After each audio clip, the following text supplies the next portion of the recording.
Coming up today on The Fit Mess. Falling in the flow of the natural rhythm and flow of life feels a lot better than forcing ourselves against it. Because when we force ourselves against it, we get hurt. That's Donna Bond. She's a spiritual life and business coach and author of Original Wisdom, Harness the Power of the Authentic You. Today, we'll talk to her about how to get unstuck and transform your problems into possibilities. But first, I'm Jeremy. And I'm Zach.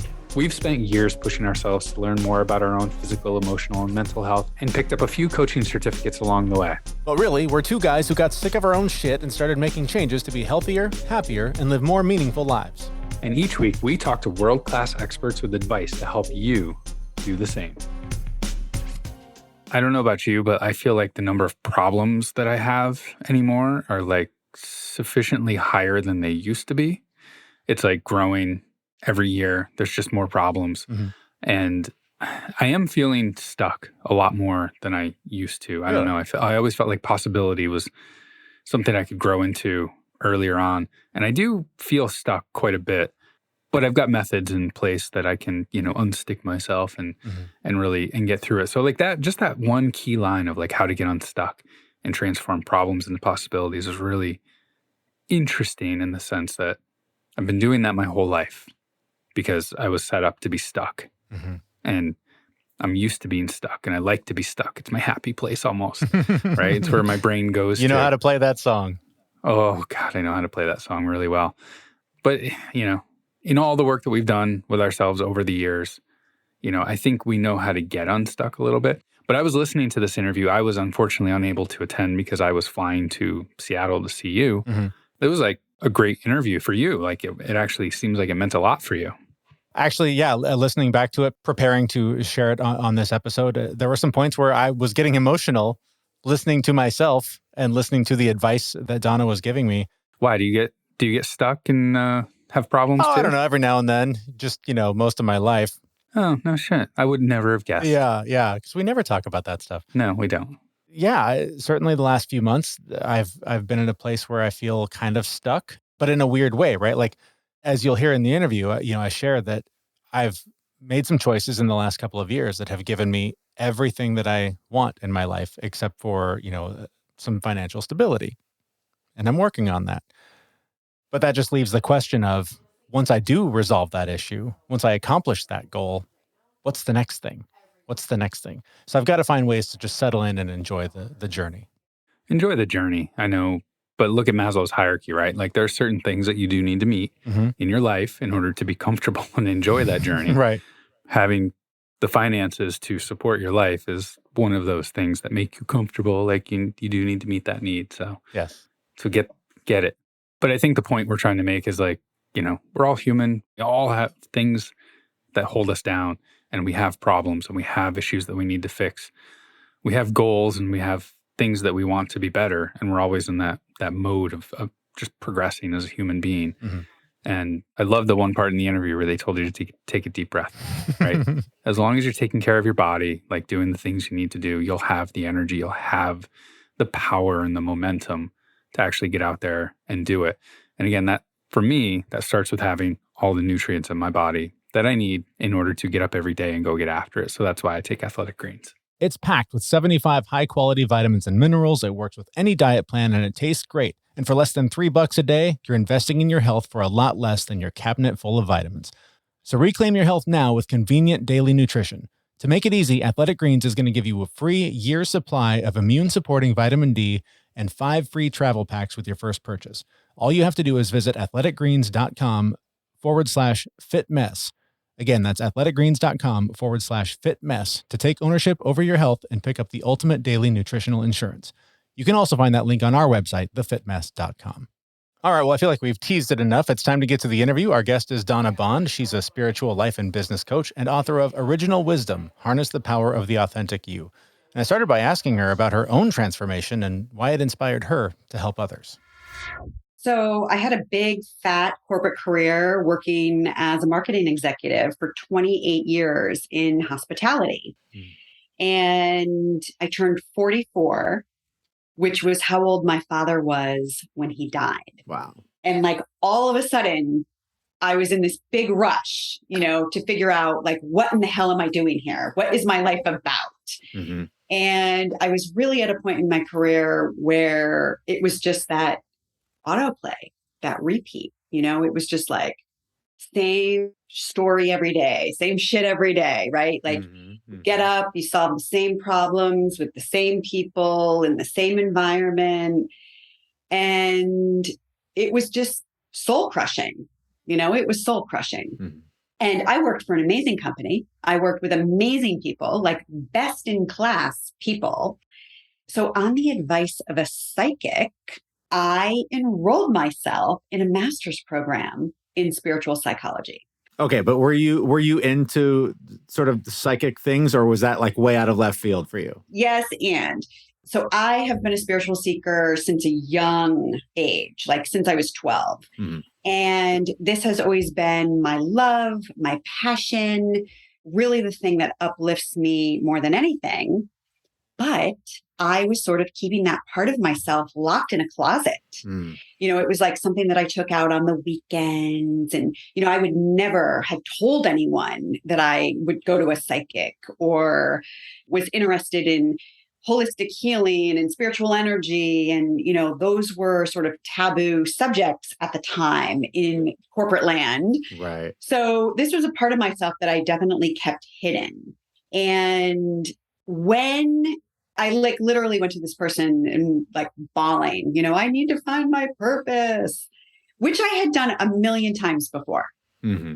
And she said, Donna, they're spelling it out for me. Spiritual psychology. And I said, what in the hell is spiritual psychology? I think you just read my cheat sheet notes here. I was going to ask you that question in a few minutes. Well, she didn't tell me what it was. She gave me the names of 2 universities that teach a program in spiritual psychology. And I went home and consulted the real Oracle. I Googled it, Mm-hmm. right? Yeah, of course. Yeah. And very quickly, I found my way to the University of Santa Monica, which so happened to be kind of up the street from where I was living in Southern California. It's in Santa Monica. Oh, get out of here. And I started researching, and believe me when I tell you, my ego and my personality had 101,000 reasons why not to do it. Sure. Why not to do it? The time, the money, not the least of which was I was already working a 60-hour-a-week job, right? Like where in the hell, and I'm married to an amazing guy. We have an art business. Like where in the hell was I going to find enough time and energy to pursue a master's degree? Right. Yet I did it. I said yes on sort of a blind faith. You know what I mean? Like on this inner something that was going on that I couldn't even really talk about or define or articulate at the time. But okay, I'm going to just do it. I'll just do it and we'll just see what happens. Mm-hmm. Well, spiritual psychology is a technology, really. And it's a technology that was innovated and developed by Doctors Ron and Mary Holnick at the University of Santa Monica. And this technology teaches us that everything that's happening in our life, the good, the bad, the ugly, and I'm from Connecticut originally, so I like to say the super wicked ugly. Everything that is happening as a beautifully designed opportunity, giving each of us the chance to grow and learn and evolve. Mm-hmm. And when we begin to see our life through that lens, that everything is offering me a chance to expand my horizons, essentially, I immediately put myself in a seat of empowerment rather than feeling victimized by life's happenstance, by life's unpredictability, by life's craziness. And the ego doesn't like this, right? This is hard for us to get our heads around. And this is where the spiritual piece comes in, that we have the opportunity to recognize we are so much more than our thoughts, than our feelings, than our behaviors, that there is this whole other part of ourselves, right? Our soul, or what I call our original wisdom. There's this energetic essence that is breathing life into you. Whether you want to recognize that or not, it's animating your physical form. It's animating your beingness. And if that energy were to leave you, then your body would drop dead and be in a hump on the ground, right? So there's this other part of us that we often overlook. And this part of us, this higher essence, wants to be included in our life, wants to participate with the experience that we're having here on planet Earth, because this is the part of us that sort of holds the keys to the kingdom. This is the part of us that has our lesson plan, essentially, that knows all of the reasons why we came to this life. You know, if we came to this life to learn about compassion or humility or perseverance or resilience, then life is going to set up for us opportunities for us to learn these things, right? And each soul holds the key to what that looks like. And so the work that I do with my clients is supporting them in making those discoveries.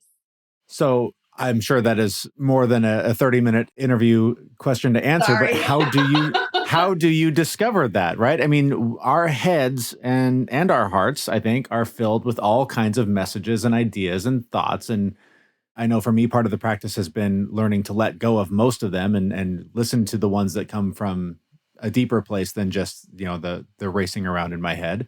So how do you identify that inner wisdom, that original wisdom, versus what is just our racing, you know, monkey brain trying to keep us alive? Yeah. Well, I love your question. You know, to use what works for your audience and what you guys are teaching about, you do it one step at a time. You know, you do it one step at a time. It's a process. You're already in it, Jeremy, right? Just in your acknowledgement of recognizing the framework that we have in our mind, and we operate our life according to this framework in our mind. And so part of the process is recognizing that there's another way, right? Maybe there's another viewpoint, or there's another perspective, or there's another way to see it. And as soon as we're willing to open ourselves to that, we opened a door. We opened a door to let the light in. And the minute we open ourselves to something new, then this infinite intelligence in the universe, this invisible, everywhere present energy, has the chance to show us something different. So, you know, how do we get out of the monkey mind? We got to slow down. We have to slow down. And most of us are going Mach 10 with our hair on fire. And we buy into the misbelief that we can't slow down because we think it's all on us. Like, I got to do it all. But that's another misunderstanding. So there's this opportunity for partnership with this higher part of yourself. And really the first step is the awareness. Okay, I have 1,000. My monkey brain's racing right now because I have 1,000 questions and I want to get them all in. One is what you were just alluding to is sort of the letting go of the how. This is something that I've been just very recently trying to practice with, is letting go of the how to accomplish the thing I want to accomplish and focusing on the how will it feel to reach that point. Yes. And sort of put that out into the world, into the universe, into whatever you subscribe to. Yeah. With the idea that by putting it out there, the universe will respond, that the universe responds with whatever you put out to it. So if you are constantly the victim, if you're, oh, I can't make enough money, I can't get the job, I can't get the girl, the guy, the whatever, the universe is going to go, yeah, okay. If that's what you believe, then you're right. That's exactly right. But if you believe that, yeah, I'm going to be a huge success and I'm going to, you know, provide for my family for generations, the universe will open those doors. It's not, and this is, I like to bring this up, maybe you disagree, I don't know, but whenever we talk about sort of this manifestation idea of creating your reality and inviting the things into your world that you want, I think a lot of people hear that as I'm going to sit on the couch and I'm going to wish for it and someone's going to deliver it to my front door. Yeah, that's not going to ever happen. Right. It's not going to ever happen because of the dimension that we're in here in physical world reality, physical being the operative word. Like things are physical here. There's density, there's a lower vibration. Action is required. Action is required. I love what you're talking about. And as a matter of fact, there's a whole excerpt in my book. I'm not even sure what chapter it's in, but there's a whole excerpt in my book called Hang Up the How. So I want to encourage you to check into that.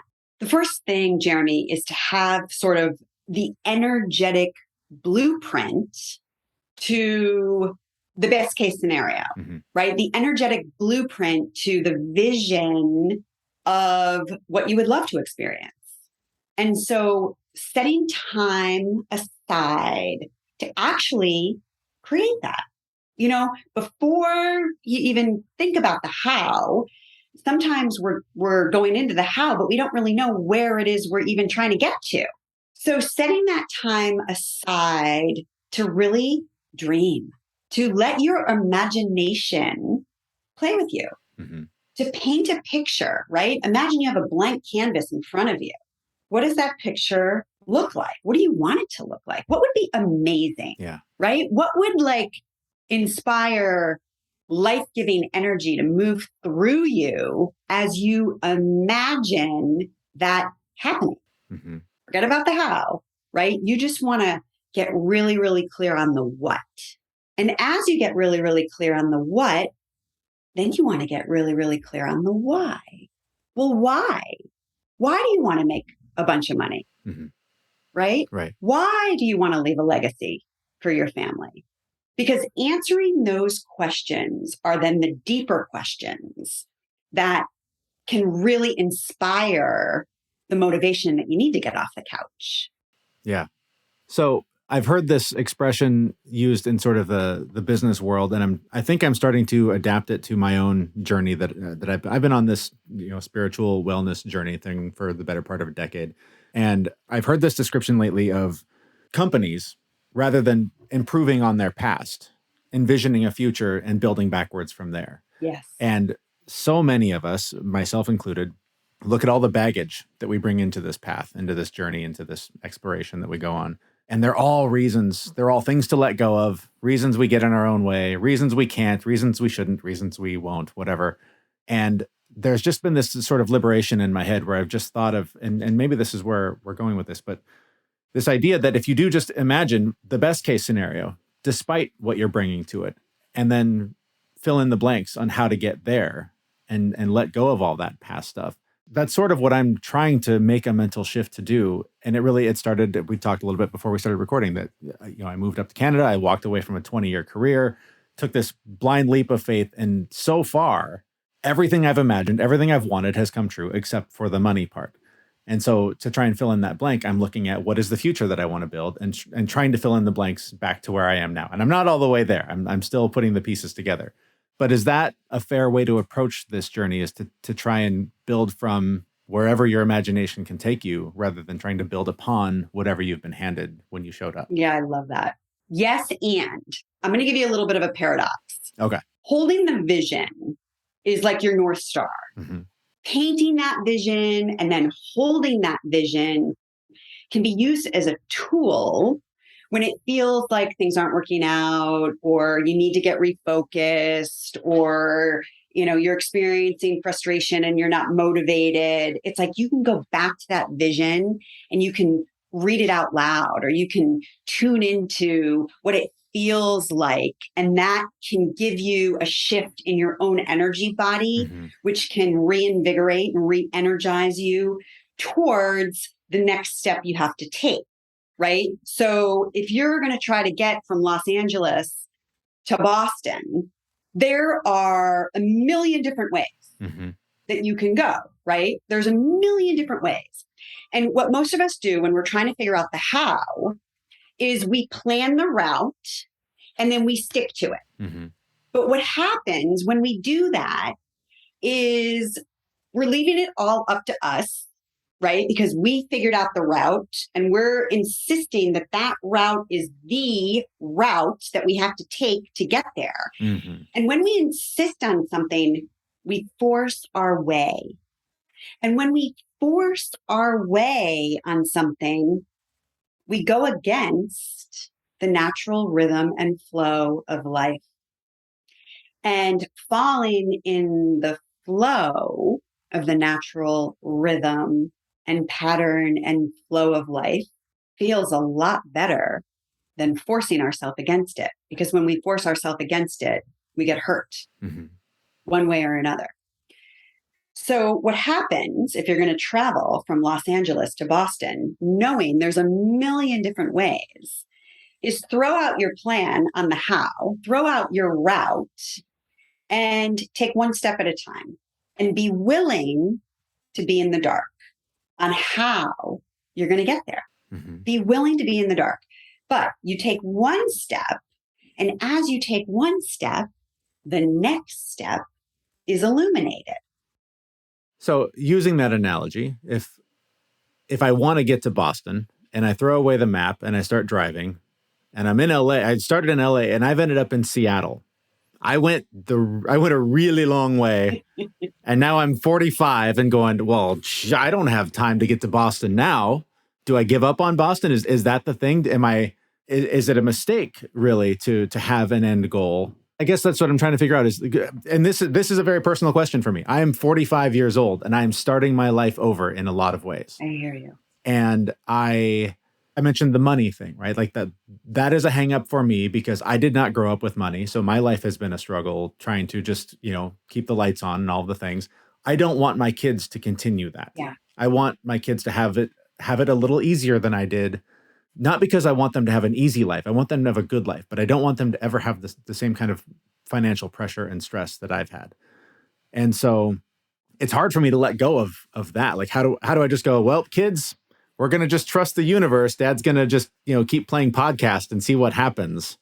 Part of this I know is a midlife crisis, just like how do I figure this out at, 45 and starting over. But I guess it's hard for me to let go of that end goal of solving that problem because it feels wildly irresponsible to just be like, I'm just going to do my best and hope it all works out. Like, I feel like I need to force my will to accomplish the thing I want to accomplish. So I'm not exactly sure what my question is in all of that rambling, but if you can help me sort that out, that would be helpful. Take a deep breath. Yeah. Take a deep breath. When you really call upon the wisdom and the guidance of your own inner knowing, Jeremy, what do you know? What's true for you? I know that right now I have everything I need. Beautiful. And I believe it's fair to say my family has never been happier. Beautiful. Wow. So just take that in. Wow. And this is where the baggage of my life comes in and says, but it's all going to slip away at any point. Okay. What do you want to say to that voice? Maybe that's an old story. That is an old story. And I guess that's what I'm seeking here. What I'm seeking here is what I believe it was in The Big Lebowski was referred to as fuck you money. I want to be able to tell that story of me that it's all going to go away. No, it's not, because I have the power to control it. What if you were to befriend that voice? What part of you is speaking, right, with that voice? The part of you that has been disappointed, the part of you that is fearful, the part of you that doesn't believe in yourself. There's a lot of it, but I know almost every time I go down this path, I end up the 12-year-old version of me watching my parents divorce and watching everything that I knew as insecure and, bad as it was because of their dynamic. Yeah. But it comes back to that moment where everything I knew, even though it wasn't great, was shattered. Yeah. And I've done a number of different healing modalities. I've literally gone back and stood next to and held that version of me. Beautiful. Told him, you're going to be okay. You're going to come out stronger because of this. This is not the end. This is just, another. I've done all the things. I've been there, I've changed my memory of that moment Beautiful. to one of me being there with me as a child, Awesome. helping me. But still, it doesn't erase that feeling of everything that you have and everything that you love can and will go away. Nothing's permanent. Like this, it will change. But I want to avoid the dramatic, the home we live in, we can no longer live in. The, income that we have that's keeping the lights on is going to go away. I want to avoid all of that and provide the stability and security for my family that my family as a child did not.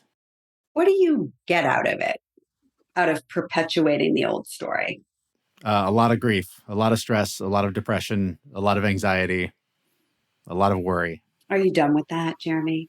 I've been trying to be done with it for a long time. Yeah. Relating differently to that voice, when that voice comes up, could be helpful. Mm-hmm. When that voice comes up, probably makes you work harder, right? Makes you force your plan a little bit tighter, right? Like, and honestly, spin my wheels. It makes me go do something productive, even though you don't know that it's going in the right. It's just something, right? It's making the needle move. Yeah. So you've got to be picking up what it's putting down, right? What if you just stopped believing that voice?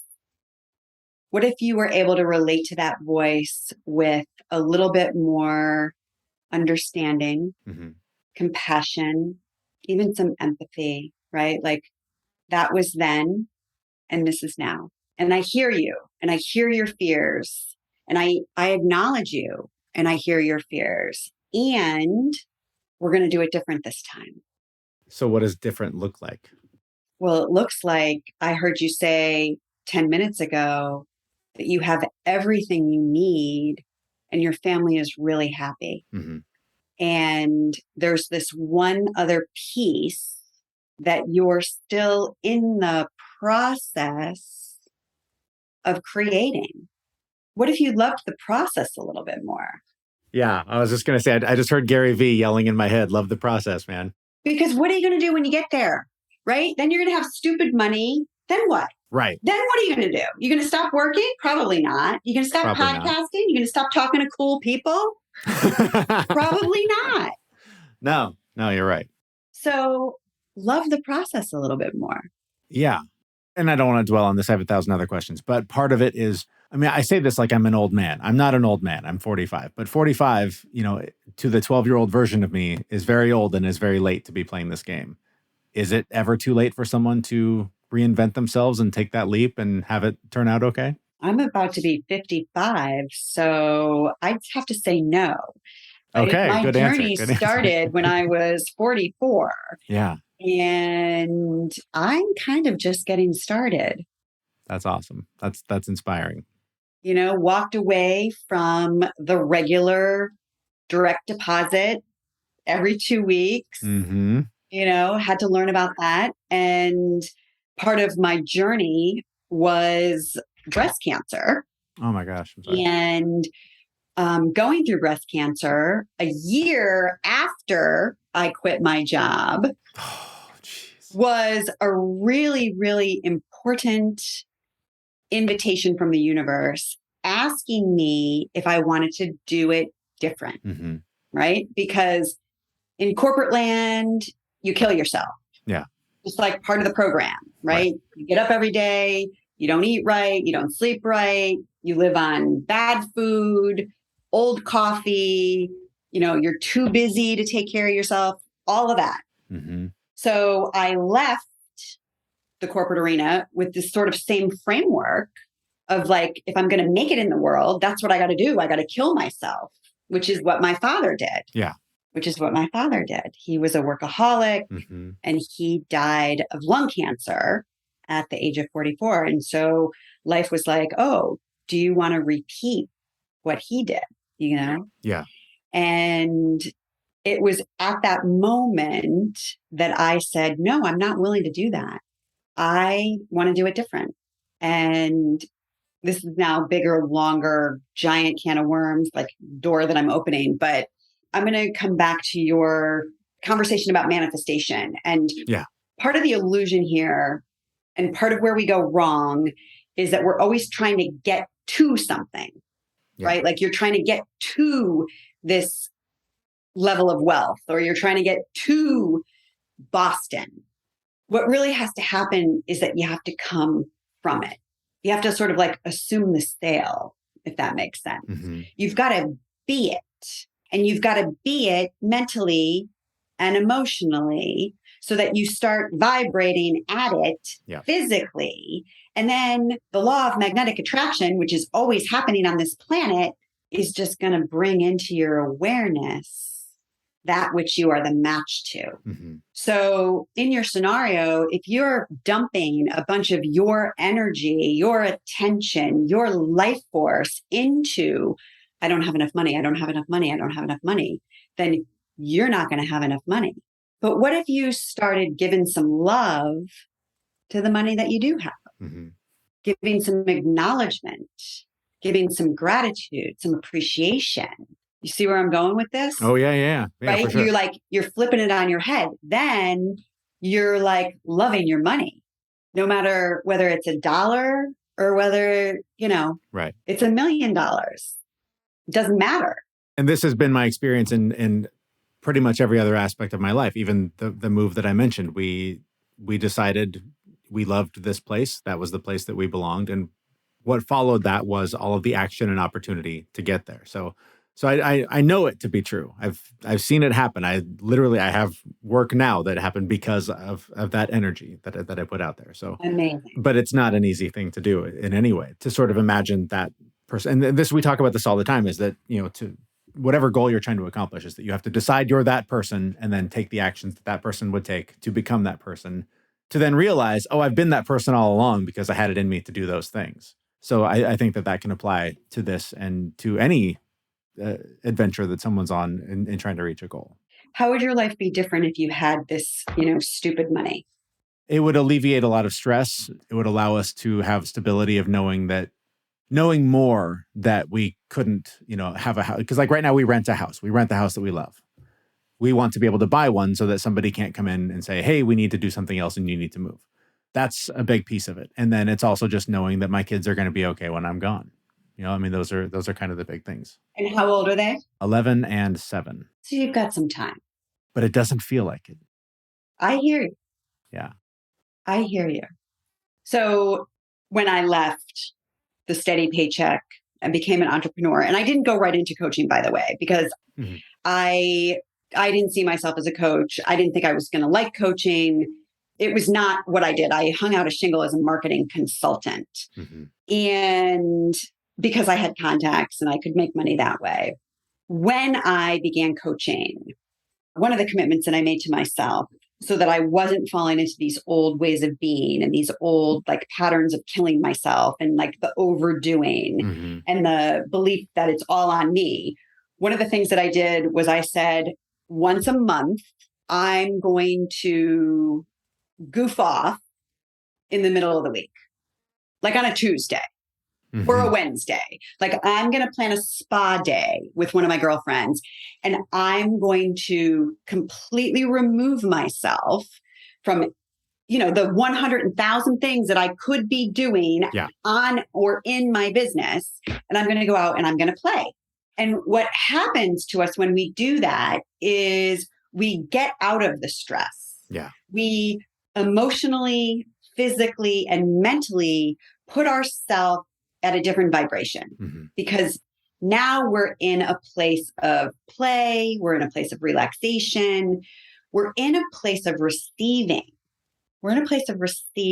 Yeah. Because when we're doing, which is all masculine energy, the pushing energy, the forcing energy, nothing can come in there because we're driving.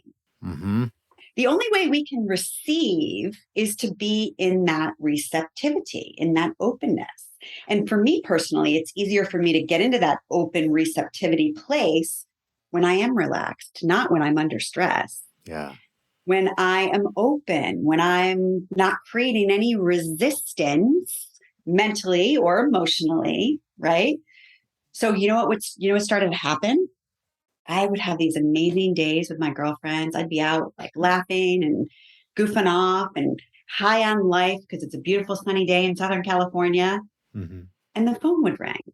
And it would be a client that I saw 6 months ago saying, "Hey, I'm ready for another 6 month coaching journey. Do you have room on your calendar for me?"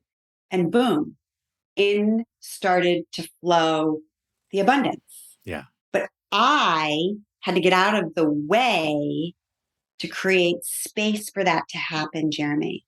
Two things about that. One, the contrarian in me, the person, the doubter who's hearing that is going, so you're saying screw around, go take off, take a spa day, and work will show up on the other end of the phone. In your case, that is what happened. Yeah. So I want to touch on that, but I want to just also say, literally last week, I took 2 days off. One was had to take my kids somewhere in the morning, and anyways, we just went. You know what? Screw it. We're just going to go for a hike after that. We're going to go check out the water park and see if it's something you guys would want to do at some point. And it was just a super fun day, and it was just one of those days where I went, "This is the life I created." Is one that I went, I can just decide to do this today because that's what I want to do. Amazing. And then Friday, it was I woke up and went, "Oh man, I took Tuesday off, so I've got all this stuff I should do." And there were all these pressures of things that needed to happen, but it was getting in the way of being with my family and helping my family get done what we needed to get done. And so I turned to this book that I use all the time for guidance. I turned to the gurus that I follow, and just as I sought them out, all of their answers were let go, just let go of that shit and go with it. And so I did. I took another day off and went, I'm just going to take care of the family, and it worked out great. It was awesome. So far, the phone hasn't rang with, the big contract. Maybe that's coming next week. I don't know. But maybe. So help me out with that doubter. And I guess the second part of that was just sort of validating that the work I've done has created this life. Yes. Well, you just said it, right? The work that I've done has created this life that I have. Mm-hmm. So let that be your evidence. Let that be the substantiated proof in your life that is helping you rebuild an old belief system, Mm-hmm. a belief system that will lead to death. I'm here to tell you, right? Yeah. A belief system that will lead to killing yourself, which is how society operates. But who's having any fun? Right. Who's thriving? Really? Even I coach a lot of very wealthy people, a lot of people with stupid money. Yeah. And they're no happier. They're no happier because they're still, I'm going to say, a victim of their own cage. Mm-hmm. And the cage is one that we keep ourselves in, but you're the one who's got the key. Right. Yeah. And I feel like I've gotten out. I feel like I got out of that cage other than this one thing that I need to let go of. I feel like I've gotten way out of interview mode and way into just talking to you because the work you do is fascinating and it's very applicable to my life. What have we not touched on that is important that you want to make sure people know about this work, your work? What have we not gotten to that you want to make sure people hear? Yeah, thanks, Jeremy. Well, my book, Original Wisdom. I hope that you'll add that to your list of, the gurus you're checking into when you need to hear the right thing at the right time. Yes. Original Wisdom, Harness the Power of the Authentic You. You can find it on Amazon. You can find it at Barnes & Noble. You can find it on donnabond.com. Yeah, I hope this was helpful. I hope this was helpful for you. And I acknowledge your journey and the courage that you have demonstrated again and again and again to get yourself where you are today. And this one other little piece of it, it's in the queue, Jeremy. Mm-hmm. It's in the queue. So keep loving that critic, that inner doubter, Mm-hmm. and just let him know that you've got his back. Yeah. Because you're pretty resourceful and you're pretty creative and you've done some pretty amazing things. And so maybe the doubter can start realizing all of which you have created, and you can graduate him over to being more of a believer. I hope so. If I can just ask one last thing, we mentioned that it's small steps, it's doing the little things. What are one or two things that someone listening to this right now, they want to break out of the cage, they want to find the key? Where do they start? Where's one or two things they could do when this episode's over to start on that path? Yeah, they can go to empowertheauthenticyou.com and check out my masterclass, which is a 9-week class where I teach this framework where people have the opportunity not only to hear new concepts and new mindset shifts, but where they get the tools to do the practical application of how to apply this to their life. And over a 9-week period, they have developed a whole new toolbox that can stay with them for a lifetime. A whole different way to relate to themselves and their life. Our thanks to Donna Bond. She's a spiritual life and business coach and author of Original Wisdom, Harness the Power of the Authentic You. You can find links to her and her work in the show notes for this episode at thefitmess.com. All right. Well, obviously a very personal interview for me. I crossed the line, I think, from interviewer to therapist's office, but I hope you got something out of that. One of the points that really stuck with me, because it really echoed something that Zach, you and I were talking about, when the mics aren't on, is the idea of sort of putting out into the universe what you want, and not so much like I want X to happen, but finding the feeling that it's going to create when X happens, and sort of sharing that with the universe, that this is the feeling that I'm trying to create so that I can operate from that place rather than, I want to win the lottery or some random thing. So that is something that I had been practicing prior to this interview and have seen some very positive results. I've had opportunities show up that I don't believe otherwise would have happened had I not sort of been operating from that place of how I want to feel once I reach those goals. Yeah, I've had the same thing happen a few times now where I've put it out there and like written it down on paper, like kind of what I want, but how it's going to make me feel. And a few of those things have actually shown up, and I just kind of go back and I'm like, wow, I do feel those things, like, and the gratitude that I have for the universe or whatever you want to call it. Mm-hmm. It's pretty immense at this point in time. Yeah. And we talked about, getting unstuck, turning problems into possibilities.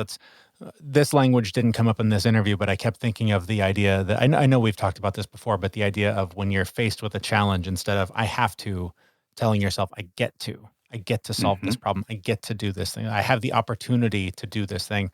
Just reframing whatever challenges you have in your life can really help you put a better, put a better spin on it and feel better about the opportunities that are put in front of you, rather than constantly, sort of playing the victim and feeling bad about whatever life is throwing your way. And this works in life, and it actually works in your job as well. Like, just as an example, my company, we have to do an audit that is like boring, and nobody likes doing an audit. Mm-hmm. They're boring, they're a pain in the ass, ridiculous. But this one audit we had to do because we were doing so much volume in like transactions. Mm-hmm. So like I was on a company meeting. I was like, hey, we have to do an audit. And like I could hear the collective groan from the entire audience. And I was like, and the reason that we get to do this audit is because we're so successful and we're doing so great. And we get to do this audit. Yeah. Not we have to. We get to do this audit because we're doing so well. And that like shifted a bunch of people's perspectives. And they're like, oh, okay, all right, I guess I'll give you what you need for this particular thing. And they, they slogged through it. But it is such a huge difference when you just make that subtle change in the words. Yeah. Whether it's work or personal. Yeah. And finally, another point that we've made often lately is the idea of envisioning the person you're trying to become and start taking the actions that person would take and do them today. Because if that person exists in the future, that person exists in you now. It's just a matter of not, eating the whole elephant at once, taking the small bites, implementing the small changes that you can add every day to become that person, and ultimately look back and say, look, by making all those little changes, I made that person a reality.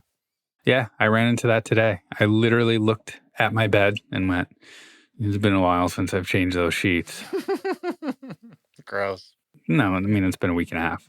But I was like, am I the guy who goes 3 weeks? Am I the guy who goes 4 weeks? No. I'm the guy who goes a week and a half, 2 weeks. And I was like, just do it. Yep. Rip them off. Yep. Of course, I ripped them off and the bed still isn't made yet. But you'll get there. You'll get there. One small step at a time. As long as they're off the bed, I will at the very least make the bed right before I go to bed. Oh, there you go. Yeah. I'm a big fan of making the bed too, just moments before I get into it and completely mess it up again. Yes, I know. I'm also a big fan of I bring laundry and I put it on the bed. Oh, yeah. Like clean clothes. I dump it on the bed and I'm like, okay, I do have to go do this other thing, but because it's here, I will get it done before I go to bed. Yeah. And then I go to bed and I'm like, oh, Yeah, shit, it's always laundry. And then I dump it all back into the bin and go to bed. I'm so glad I'm not the only one, right? All right. Well, if your laundry also holds you down, join us in our Facebook group where you and fellow Fit Mess listeners can connect for monthly challenges, accountability to reach your goals, and maybe some help doing the laundry if you're really, really nice. You can find the link to do that on our website, thefitmess.com. That's where we'll be back next week with a brand new episode. Thanks for listening. See everyone. We know this podcast is amazing and doesn't seem to lack anything, but we need a legal disclaimer. Prior to implementing anything discussed in this podcast, it is your responsibility to conduct your own research and consult your physician. You should assume that Jeremy and Zach don't know what they're talking about, and they're not liable for any physical or emotional issues that occur directly or indirectly from listening to this podcast.